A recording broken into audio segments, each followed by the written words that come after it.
Ito ang Gabaldon, Nueva Ecija, isa sa pinakamalaking probinsya sa rehiyon ng Central Luzon.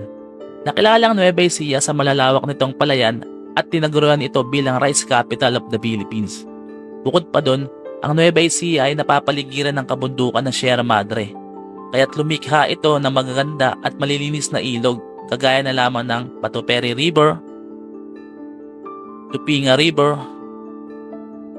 at syempre, the one and only Calabasa River. Kaya't sa video na ito, samahan niyo akong muli sa isa na namang moto adventure.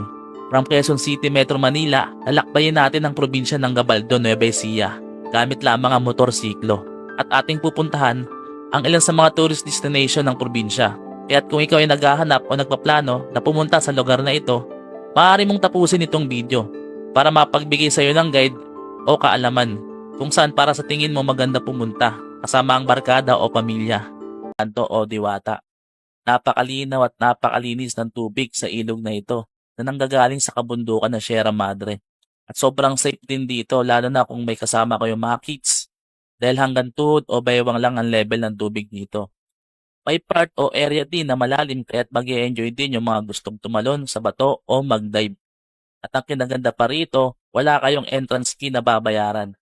Tanging cottage at parking area lang ang inyong babayaran. Ang rate ng cottage nila ay 500 pesos.